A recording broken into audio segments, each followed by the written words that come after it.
Hello and welcome to my HTML tutorial. तो इस tutorial में हम अपने वेब पेज पे इमोजी, एंटिटीज़ एंड सिंबल्स को डिस्प्ले करवाएंगे। Emojis are tiny colourful icons. Emojis are like the letters, numbers, punctuation marks and weird symbols. There are two ways by which we can use emojis in our web page. By using emoji directly, by specifying the emoji code points.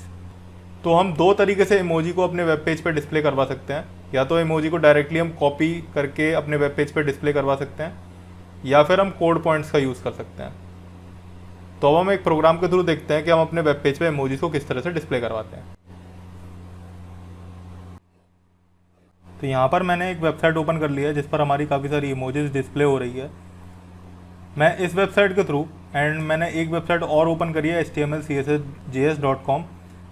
तो इन websites का use करके मैं अलग अलग तरीके की emojis अपने web page पे आपको डिस्प्ले करवा के दिखाऊंगा। इन वेबसाइट्स का लिंक मैं अपने डिस्क्रिप्शन बॉक्स में दे दूंगा आपको, तो आप वहाँ से जा करके इमोजीज को अपने वेब पेज पे लगा सकते हैं। तो सबसे पहले हम इस वेबसाइट का यूज़ करते हैं। तो अगर हमें डायरेक्टली लगानी है इसे वेबसाइट के थ्रू, तो मैं इसे कॉपी करता हूँ।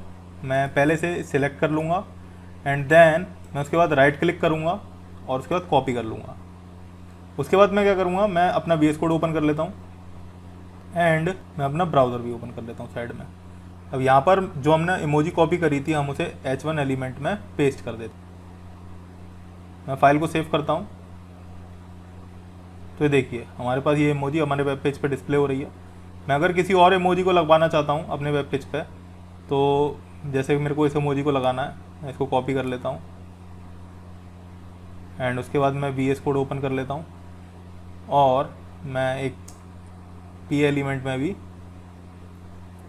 इस इमोजी को लगा देता हूँ। अभी हम फाइल सेव करते हैं तो हमारे पास ये इमोजी भी हमारे वेब पेज पे डिस्प्ले होकर के आ जाएगी। तो देखिए हम इन इमोजीज को HTML के किसी भी एलिमेंट के साथ यूज़ कर सकते हैं। अब हम अपने दूसरे तरीके को यूज़ करते हैं। ये तो हमने डायरेक्टली पेस्ट करी है यहाँ पर। तो जो हमारी सेकंड मेथड था उसमें था हम कोड पॉइंट्स का यूज़ करके करते थे। तो उसके लिए मैं क्या करता हूँ, मैं वेबसाइट को अगेन ओपन करता हूँ एंड इसमें ये जो मेरे पास कोड आ रहा है, ये जो कोड आ रहा है, मैं इसे कॉपी कर लेता हूँ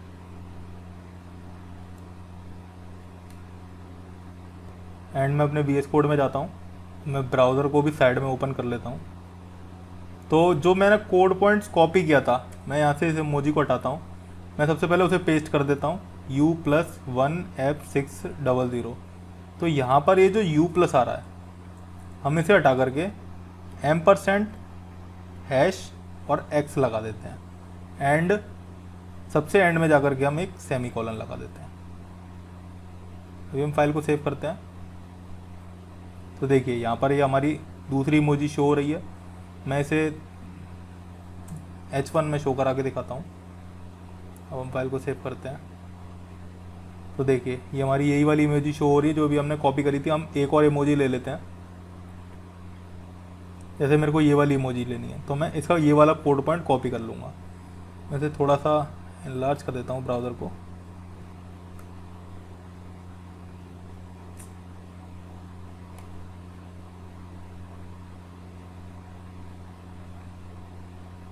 जैसे हमें ये वाली इमोजी चाहिए थी तो अब हम ये वाली इमोजी कॉपी कर लेते हैं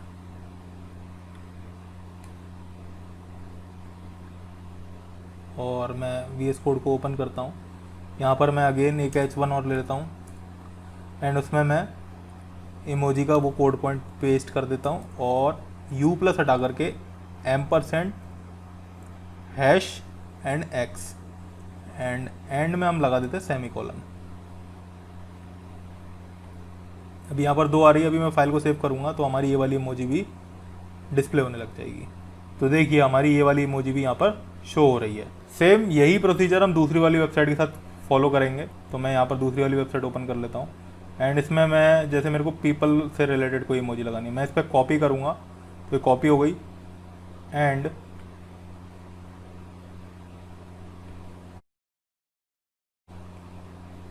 और यहाँ पर मैं अगेन लेकर के इसे मैं पेस्ट कर देता हूँ। और अब मैं फ़ाइल को सेव कराता हूँ। मैं पहले ब्राउज़र की विंडो साइड में ओपन कर लेता हूँ। अभी मैं फ़ाइल को सेव कराता हूँ, तो यहाँ पर हमारे पास इमोजी आ रही है। तो उस वाली वेबसाइट से हम डायरेक्ट इमोजी को कॉपी एंड पेस्ट कर सकते हैं, उसका कोई कोड नहीं होता। वो वेबसाइट कोई भी हमें कोड पॉइंट्स प्रोवाइड नहीं करती है इमोजी के लिए। बट अगर कोई भी वेबसाइट इस तरीके से इमोजी को कोड पॉइंट प्रोवाइड करती है, तो आपको शुरू में इमोजी के पहले ही %#x लगा देना है, यू प्लस को रिमूव करके।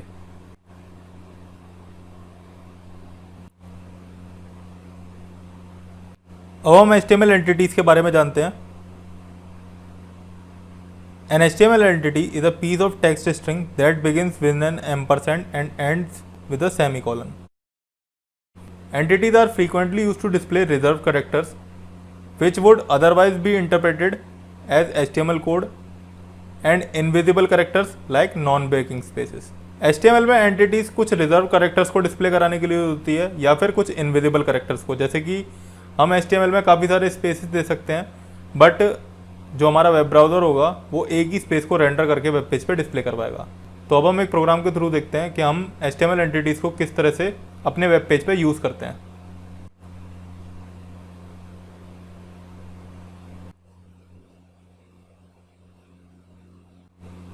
तो यहाँ पर मैंने अपना VS कोड ओपन कर लिया है। अब मैं क्या करता हूँ, मैं इस इमोजी वाले कोड को डिलीट कर देता हूँ, एंड मैं इधर H1 लिखता हूँ, एंड मैं लिखता हूँ हेलो स्पेस स्पेस स्पेस, काफ़ी सारा स्पेस दे दिया मैंने, एंड वर्ल्ड। अब मैं फाइल को सेव करता हूँ, तो हमारे पास एक ही स्पेस आएगा, हमारे पास मल्टीपल स्पेस नहीं आएंगे। अब अगर हमें मल्टीपल स्पेसेस चाहिए अपने वर्ड्स के बीच में, तो मैं क्या करता हूँ, %NBSP, ये एक तरीके की एंटिटी है जो कि हमें स्पेस प्रोवाइड कराती है अपने वेब पेज पे। मैं इस स्पेस को भी डिलीट कर देता हूँ, मैं इसे अगेन कॉपी कर लेता हूँ, and paste paste paste paste. अब हम फाइल को सेव करते हैं, तो यहाँ पर हमारे पास काफ़ी सारे स्पेसेस आ चुके हैं। NBSP की फुल फॉर्म होती है नॉन ब्रेकिंग स्पेस। बट मैं आपको एक चीज़ और बता दूं कि ये जो नॉन ब्रेकिंग स्पेस है, ये हमें वर्ड्स के बीच में एक ही स्पेस प्रोवाइड करता है। जैसे अभी मैं फाइल को सेव करता हूँ, तो ये हमें एक ही स्पेस प्रोवाइड करेगा। अगर हमें 2 स्पेसेस चाहिए, तो हम यहाँ पर NB को रिमूव करके ENSP लिख देते हैं, और अब हम फाइल को सेव करते हैं, तो हमारे पास 2 स्पेस आ जाएंगे। और अगर हमें 4 स्पेस लेने हैं, तो हम यहाँ पर कर देते हैं EMSP। अब हम फाइल को सेव करेंगे, तो हमारे पास वर्ड्स के बीच में 4 स्पेसेस आ जाएंगे।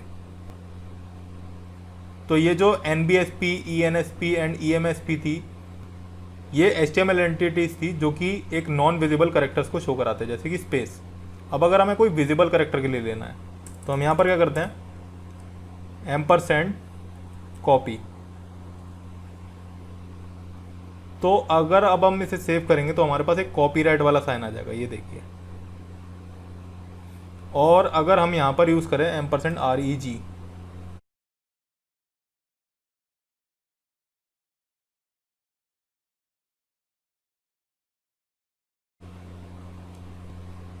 तो यहाँ पर मैंने एक वेबसाइट को ओपन कर लिया है जिस पर हमारी HTML की एंटिटीज़ शो हो रही है। तो मैं अब इसमें से कोई भी एंटिटीज़ को यूज़ कर सकता हूँ। तो यहाँ पर इसका कोड दे रखा है, या तो मैं इस कोड को कॉपी कर लूँ, या फिर मैं इस कोड को कॉपी कर लूँ। मैं इस वाले कोड को कॉपी करता हूँ, %trade, एंड यहाँ पर जा कर के मैं इस H1 में इसे पेस्ट कर देता हूँ।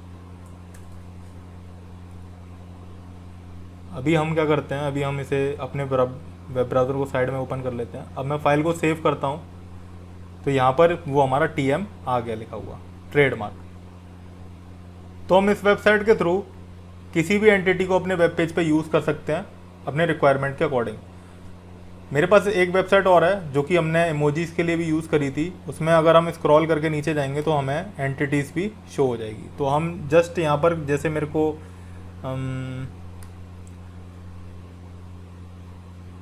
ये @ लेना है, तो मैं क्या करता हूँ, मैं इस पर क्लिक करूँगा एंड इसे कॉपी कर लूँगा। अब मैं अपने टेक्स्ट एडिटर में जाता हूँ, एंड मैं यहाँ पर इसे पेस्ट कर देता हूँ।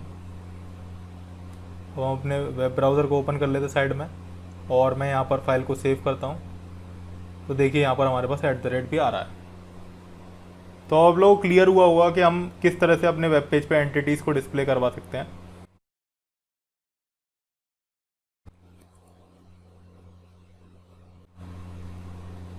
HTML symbols like mathematical operators, arrows, technical symbols and shapes are not present on a normal keyboard।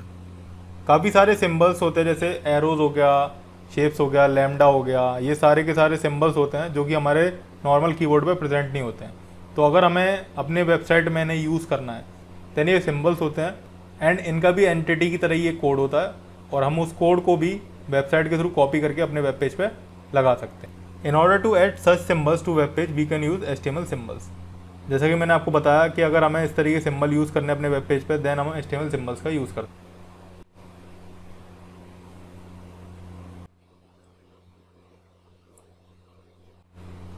तो यहाँ पर अगेन मैंने वही वेबसाइट ओपन रखी हुई है html/css.js.com और यहाँ पर जैसे मुझे ये वाला सिंबल को यूज़ करना है। ये वाला सिंबल हमारे कीबोर्ड पे वैसे तो आजकल होता है, मैं कोई और सिंबल ले लेता हूँ। जैसे मुझे डिग्री सेल्सियस का यूज़ करना है तो मैं इस पर क्लिक करूँगा एंड मैं कॉपी करता हूँ एंड मैं यहाँ पर जा कर के इसे पेस्ट कर देता हूँ। हम अपने ब्राउज़र को साइड में ओपन करते हैं और मैं फ़ाइल को सेव करवाता हूँ।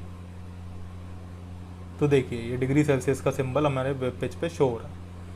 मैं और भी काफ़ी सारे सिंबल्स यूज़ कर सकता हूँ इस वेबसाइट से, जैसे कि मुझे ये पाई का सिंबल चाहिए, मैं इसे भी कॉपी कर लेता हूँ।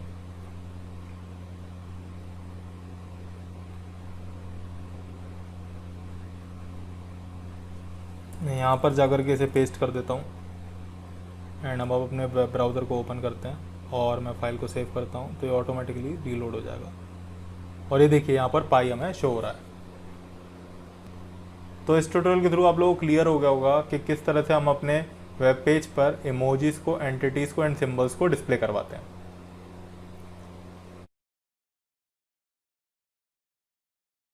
होप आपको चीज़ें समझ आई होंगी। अगर आपकी कोई क्वेरी है तो आप कमेंट बॉक्स में लिख सकते हैं या आप लॉग इन कर सकते हैं www.learntounless.com/contactus.php। हम आपकी क्वेरी सॉल्व करने की कोशिश करेंगे। Thank you.